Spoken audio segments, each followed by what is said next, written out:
আসসালামু আলাইকুম রহমতুল্লাহি বারাকাতু। সবাইকে স্বাগত বাংলা ফটোশপ টিউটোরিয়ালে।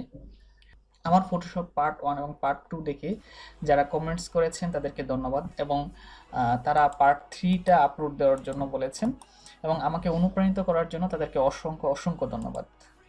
এবং যারা একদম বিগিনার, আমি তাদের জন্য শুধু কাজ করি, এবং সেজন্য আমি বলছি যে যারা পার্ট 1 পার্ট 2 দেখেননি তারা আমার ভিডিও ডেসক্রিপশনে এই লিঙ্কগুলো দেওয়া আছে। তাহলে আজ আমরা কাজ শুরু করি। আমরা আমাদের বরাবর মতো সফটওয়্যারটি ওপেন করলাম। আমি পার্ট 1 এবং পার্ট 2 তে দেখিয়েছি যে এই টুলবারগুলোর কাজ এবং সাথে এগুলো কিভাবে ইউজ করবেন সেগুলো প্র্যাকটিক্যালি আপনাদেরকে দেখিয়েছি। আজ আমি আপনাদের দেখাবো যে এখানে একটা মেইন বার আছে, সেই মেইন বারে ফাইল এবং এডিট, এই দুইটার কাজ আজকে দেখাবো। But main focusing point is edit menu. এখানে আপনি ফটো এডিট করার জন্য যে এখানে যে অপশানগুলো আছে সেগুলোর কাজ অবশ্যই আপনি খুব ভালো করে জানতে হবে। আমি আপনাকে এই প্রত্যেকটা অপশানের কাজ এবং পাশাপাশি এটা কীভাবে ইউজ করবেন সেটা প্র্যাকটিক্যালি দেখাবো। সো আমার সাথে ততক্ষণ পর্যন্ত থাকবেন, এবং আমি এখান থেকে যে যে জিনিসগুলো খুব প্রয়োজন সেই জিনিসগুলো আপনাদেরকে অবশ্যই জানাবো। I hope you are going to learn a good thing. So let's start. প্রথমে আমরা যখন ফাইলে ক্লিক করব তখন আমরা দেখব নিউ। অর্থাৎ আপনি যদি কোনো ডিজাইন করতে চান এবং এই ডিজাইনটা কী ধরনের ডাইমেনশন হবে সেটা আপনি এখান থেকে সিলেক্ট করে দিতে পারেন। এখানে যে উইন্ডোজটা দেখতে পাচ্ছি সেখানে আপনাদের প্রথম আছে নেম, অর্থাৎ এই প্রজেক্টটার নেম আপনি কী দিতে যাচ্ছেন, অর্থাৎ আপনি যে ডিজাইনটা করতে যাচ্ছেন তার নামটা কী হবে। তো আমি এখানে জাস্ট স্যাম্পল লিখলাম। তারপর এখানে দেখাচ্ছে প্রিসেট। এখানে এই প্রিসেটে ক্লিক করলে দেখবেন অনেকগুলো পেপারের ডাইমেনশন দেওয়া আছে, আপনি এখান থেকে যে কোনো একটা সিলেক্ট করতে পারেন। অথবা আপনি যদি চান না আপনার ডিজাইনটা আপনার মতো করে সেট করতে চান, তো সেক্ষেত্রে অবশ্যই আপনাকে কাস্টমে ক্লিক করতে হবে। কাস্টমে ক্লিক করে এখানে ওয়াইড এবং হাইট আপনি ইচ্ছা মতো চেঞ্জ করতে পারেন, এবং আমরা পিক্সেলে করব। পিক্সেল বা সেন্টিমিটার নিলে কি হয় সেগুলো আগের টিউটোরিয়ালে অবশ্যই ডিটেলসে বর্ণনা করা হয়েছে। এখন পিক্সেলে আমরা ওয়াইডটা 1280 এবং হাইটটা আমরা 720 সিলেক্ট করে দিলাম। এখানে ইচ্ছা করলে আপনি রেজুলেশনটাও আপনি চেঞ্জ করে দিতে পারেন, পিক্সেল পার ইঞ্চিতে হচ্ছে। তারপর কালারটা এখানে RGB কালার আমরা সিলেক্ট করে দিলাম। এখন আসেন ব্যাকগ্রাউন্ড কন্টেন্ট। আপনার ব্যাকগ্রাউন্ডটা কী ধরনের চাচ্ছেন। আপনি এখানে যদি ব্যাকগ্রাউন্ডটা শুধু চাচ্ছেন যে হোয়াইট থাকবে, আপনি হোয়াইট সিলেক্ট করে দিতে পারেন। কিন্তু আপনি যদি চান যে না আমার ব্যাকগ্রাউন্ডটা কালারফুল হবে, তো সেক্ষেত্রে আপনি এখানে কালার সিলেক্ট করে দিতে পারেন।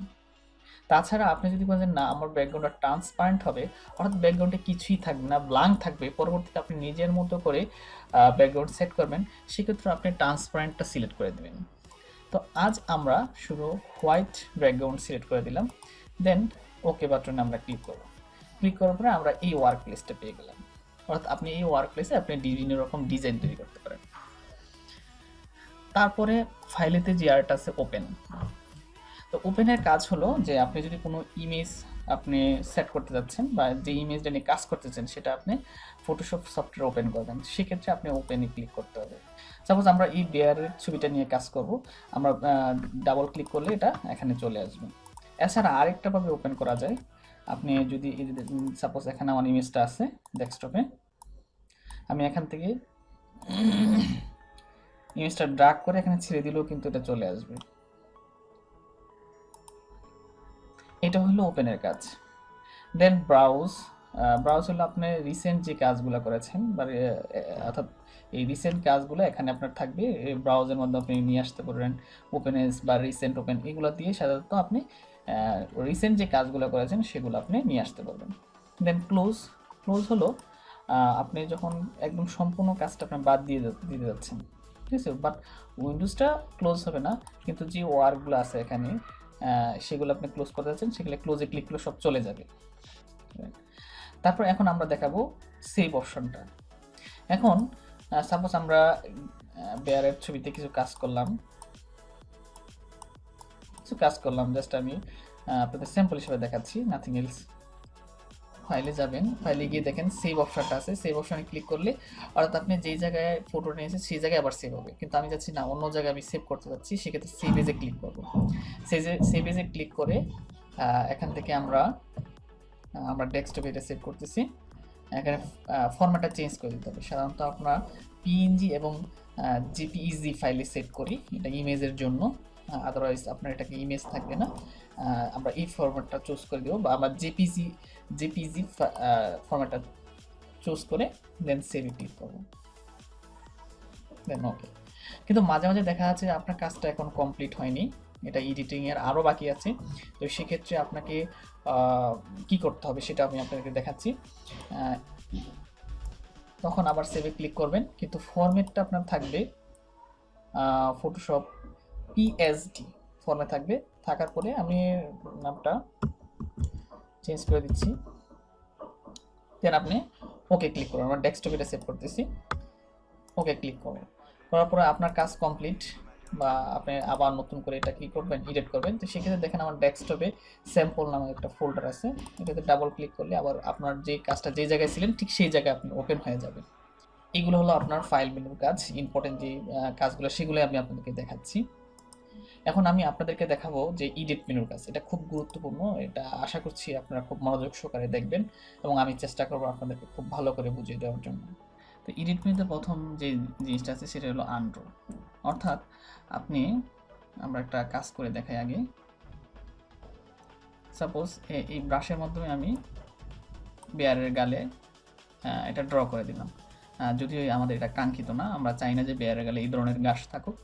তো সেটা আমরা আগের জায়গায় ফিরে যেতে গেলে, মানে ভুলটা সংশোধন করতে হলে আমরা এডিট মেনুতে গিয়ে আনড্র ব্রাশ টুল এখানে ক্লিক করলে এটা পূর্বাবস্থায় ফিরে যাবে, অথবা আপনি কিবোর্ড থেকে শর্টকাট কমান্ড হলো কন্ট্রোল জেড দিলে এটা আগের অবস্থায় ফিরে যাবে।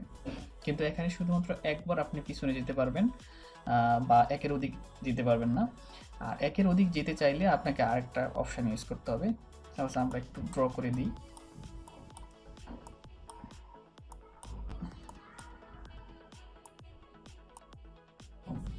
এখানে অনেকগুলো ড্র করা হয়েছে, কিন্তু আমরা চাচ্ছি যে না, এই ড্রগুলো সবগুলো আমাদের ভুল হয়েছে, তো সেগুলো আমরা মুছে দিতে চাই। সেক্ষেত্রে আপনাকে কী করতে হবে, এডিট মেনুতে গিয়ে সেট ব্যাকওয়ার্ড ক্লিক করলে এগুলো আস্তে আস্তে চলে যাবে। কিন্তু কিবোর্ড থেকে আপনি শর্টকাট কমান্ডের মাঝে এগুলো রিমুভ করতে পারেন, সেক্ষেত্রে কন্ট্রোল অল্টার জেড ক্লিক করলে এগুলো আস্তে আস্তে চলে যাবে। এখন আপনি চাইতেছেন যে না, এগুলো আবার ফিরে নিয়ে আসতে দিতেছেন, সবগুলা ভুল হয়নি, এর মধ্যে একটা দুইটা ভুল হয়েছে, আপনি চাচ্ছেন যে না যেগুলা সঠিক হয়েছে সেগুলো আবার পূর্বাবস্থায় ফিরে নিয়ে আসতেছেন। সেক্ষেত্রে আপনি কি করতে হবে, এডিট মেনুতে গিয়ে সেট ফরওয়ার্ডে ক্লিক করতে হবে। দেখুন সেট ফরওয়ার্ডে ক্লিক করলে এগুলো আবার আগের অবস্থায় চলে আসতেছে।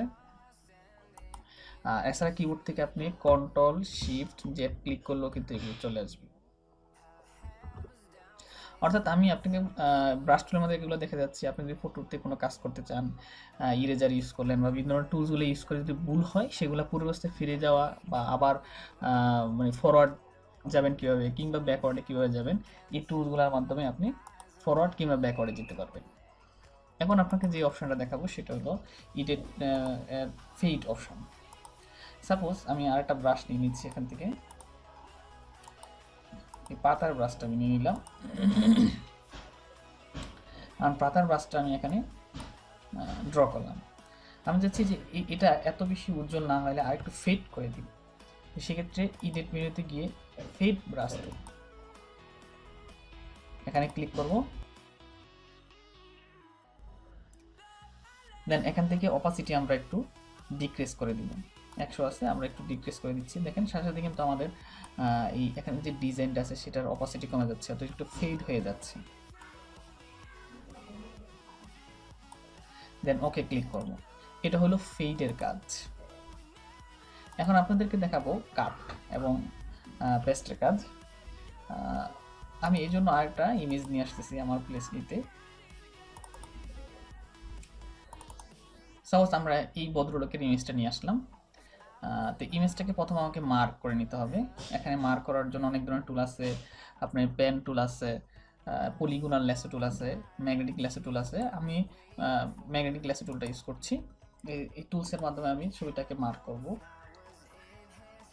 অর্থাৎ আপনি যে অংশটাকে কাট অথবা কপি করতে চান সেই অংশটাকে আমি মার্ক করতে পারেন। আমি খুব দ্রুত করছি, আপনারা খুব আস্তে আস্তে করবেন নিখুঁতভাবে। আপনাদেরকে দেখানোর জন্য আমি খুব দ্রুত করছি।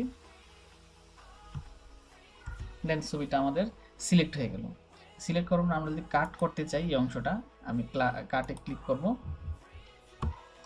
যদি আমি এই ছবিটাকে কপি করতে চাই, জাস্ট কপিতে ক্লিক করব, অথবা কপি অথবা কপি মার্জড ক্লিক করব, অথবা কিবোর্ড থেকে আপনি কন্ট্রোল সি চেপেও আপনি কপি করতে পারেন। কপি করার পরে আমরা এটা আরেক জায়গায় পেস্ট করব। এডিট মেনুর আরেকটা কাজ হলো দেখেন পেস্ট, অর্থাৎ কন্ট্রোল বি। তো আমরা একটা ওয়ার্ক প্লেস আমাদের আছে, আমরা সেই ওয়ার্ক প্লেসের মধ্যে, অথবা আমরা একটা নতুন ওয়ার্ক প্লেস নিয়ে নিব। আমরা এর আগে জানি কিভাবে ওয়ার্ক প্লেস নিতে হয়। এখানে আমরা এটাকে পেস্ট করে দিব, এডিট থেকে পেস্টে ক্লিক করব। দেখুন ভদ্রলোকের ছবিটা এখানে পেস্ট হয়ে গেছে, অথবা কিবোর্ড থেকে কন্ট্রোল বি চেপেও আপনি পেস্ট করতে পারেন।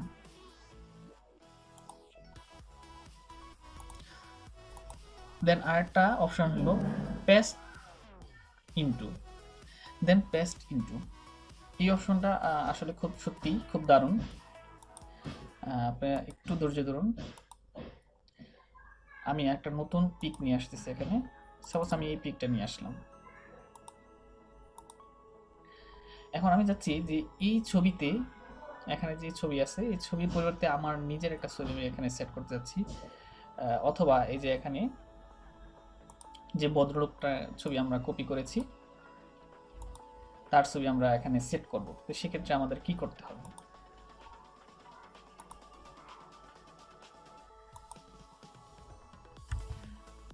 আমরা বিলবোর্ডটা সিলেক্ট করে নিলাম। দেন আমাদের ছবিটা আমরা কপি করে নিয়ে আসবো।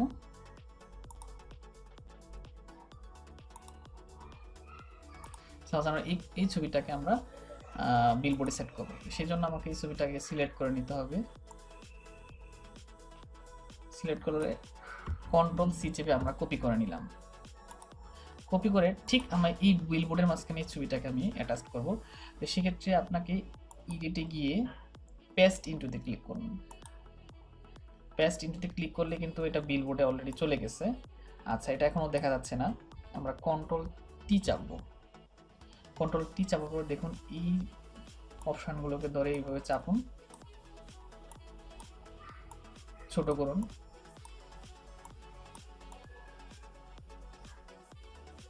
চলে আসছে। এখানে আমার একটা প্রশ্ন হলো যে পিছনে কিন্তু এই ব্যাকগ্রাউন্ডটা আছে, এটা রিমুভ হচ্ছে না, কারণ আমরা যেই ভদ্রলোকের ছবিটা নিয়েছি তার পিছনে কিন্তু কোনো ট্রান্সপারেন্সি ব্যাকগ্রাউন্ড ছিল। এই জন্য শুধুমাত্র ওনার ফেসটা কপি হয়েছে। আপনি ইচ্ছা মতো এখানে ব্যাকগ্রাউন্ড সেট করে নিতে পারবেন। দেন এন্টারে ক্লিক করুন।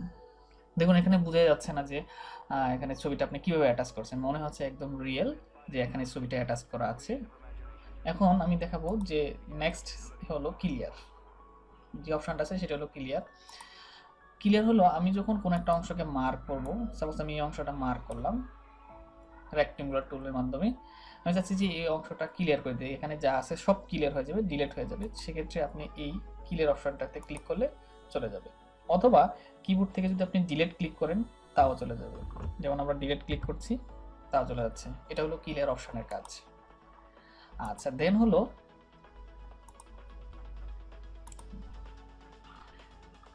Check spelling. অর্থাৎ আপনি যদি কোনো লেখা লিখেন তো সেক্ষেত্রে আপনার বানানটা কি সঠিক হয়েছে কিনা সেটা দেখার জন্য এই চেক স্পেলিং অপশনটা ইউজ করা হয়। যেমন আমরা একটা লেখা লিখছি, এখানে আমি লিখতেছি স্কুল, SCHOOL, ডাবল ও হওয়ার কথা, আমি OL দিছি। ফন্টটাকে আমি একটু বড় করে দিচ্ছি, স্কুল। সাপোজ আমি জানি না যে এই বানানটা রাইট অর রং, তো সেক্ষেত্রে আমি এটা কিভাবে বুঝবো যে এই বানানটা আসলে সঠিক কিনা। এখানে আমি প্রথমে কন্ট্রোল ই দিয়ে টোটাল টেক্সটটাকে আমি মার্ক করেছি। দেন এডিটে গিয়ে চেক স্পেলিং আমি ক্লিক করব। দেখেন আমি যে লেখাটা লিখেছি নট ইন ডিকশনারি, তাহলে বলছে যে এখানে আসলে প্রকৃত বানানটা কি হবে এখানে আপনাকে শো করে দিয়েছে। দেন ডান ক্লিক করুন। অর্থাৎ এই অপশনের মাধ্যমে আপনি আপনার টেক্সট কোনো ভুল হচ্ছে কিনা সেটা আপনি ইজিভাবে বুঝতে পারবেন।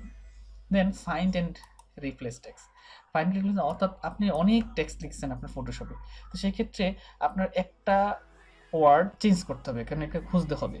তো এই জন্য আপনি এখানে ক্লিক, যে ওয়ার্ডটা আপনি চেঞ্জ করবেন সেই ওয়ার্ডটা লিখবেন এবং লিখে কি চেঞ্জ করতে চাচ্ছেন সেই ওয়ার্ডটা এখানে লিখবেন। দেন এটা হলো ফাইন্ড অ্যান্ড রিপ্লেস টেক্সটের কাজ। এডিট মধ্যে আমাদের নেক্সট যে অপশনটা আছে সেটা হলো ফিল। অর্থাৎ ফিল হলো আপনি কোনো একটা অংশকে সিলেক্ট করার পর ঠিক এই অংশটাকে আপনি টোটালটা ফিল আপ করে দিতে যাচ্ছেন।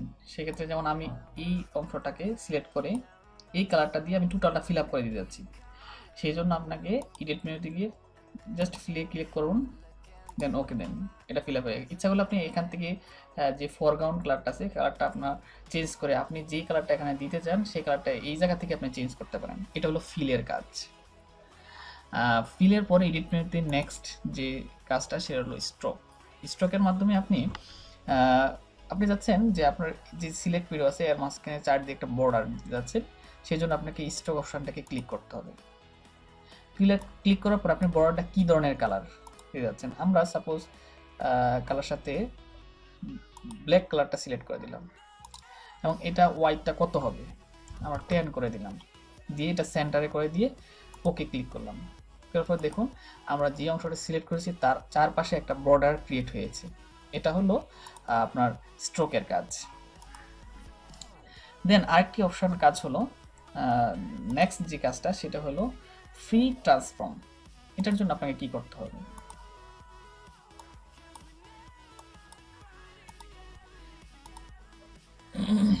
দেখুন এখানে আমরা যে ইমেজটি কাট পেস্ট করে এখানে নিয়ে আসছি লেয়ার 1-এ আছে, এটাকে আমি চাচ্ছি যে না এটাকে আরেকটু ছোট করার জন্য বা এটাকে আমি সঠিক সাইজে বসানোর জন্য আমি এটা কিন্তু দেখেন মুভ টুলের মাধ্যমে নাড়াচাড়া করা যায়, এবার ছোট বড় করা যাচ্ছে না। তো আমি চাচ্ছি যে না এটাকে একটু ছোট করব, তো সেক্ষেত্রে আপনি কি করতে হবে, কন্ট্রোল টি ক্লিক করতে হবে অথবা এখান থেকে ফ্রি ট্রান্সফার অপশনটিতে ক্লিক করতে হবে। ক্লিক করার পরে দেখেন আপনার এখানে ছোট বড় করার জন্য একটা অপশন চলে আসছে। এইগুলো ধরে আপনি ছোট কিংবা বড় করতে পারেন। এটা হলো ফ্রি ট্রান্সফর্মার কাজ।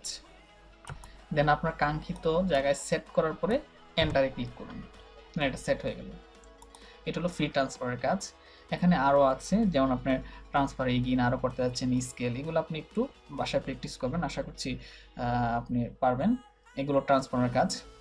দেন আরেকটা অপশন হলো ডিফাইন ব্রাশ প্রিসেট। এগুলো হলো ব্রাশ, যদি আপনি কোনো নতুন ব্রাশ ক্রিয়েট করতে চান সেটা আপনি সেট করার জন্য এই অপশনগুলো ইউজ করা হয়।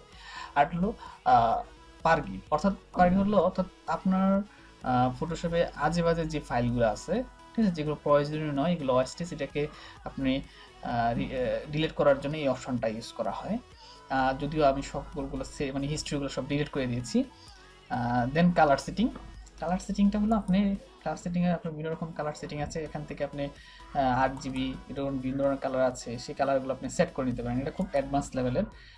আমি আশা করছি যে এটা পরবর্তীতে আপনাদেরকে খুব ডিটেলসভাবে আপনাদেরকে আলোচনা করবো এটা নিয়ে। So viewers, that's all today.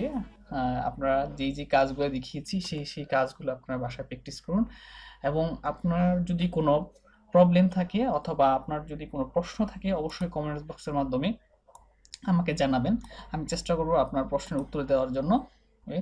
Next আমরা পার্ট 4-এ শিখাবো ইমেজ লেয়ার বা বাকি যে অপশানগুলো আছে সেইগুলোর কাজ। আর সাথে সাথে আপনারা পার্ট 1 এবং পার্ট 2 দেখে কিছু প্রজেক্ট আছে আমার ভিডিও ডেসক্রিপশনে, সেই প্রজেক্টগুলো করার চেষ্টা করুন। যা শিখবেন তা যদি প্র্যাকটিক্যালি আপনি কাজ করুন তাহলে অবশ্যই আপনি ভালো কিছু করতে পারবেন। আর টিউটোরিয়ালটি বেশি বড় হয়ে গিয়েছে, এই জন্য আমি আন্তরিকভাবে দুঃখিত। এবং ভিডিওতে একটা লাইক দিবেন, এটা আমি যেমন আপনাকে একটা উপকার করছি, অবশ্যই আমাকে আপনি একটা উপকার করবেন। লাইক দিলে হয়তো আমার ভিডিওটা খুব ভালো র্যাঙ্কিংয়ে যাবে। So that's all today. আল্লাহ হাফেজ।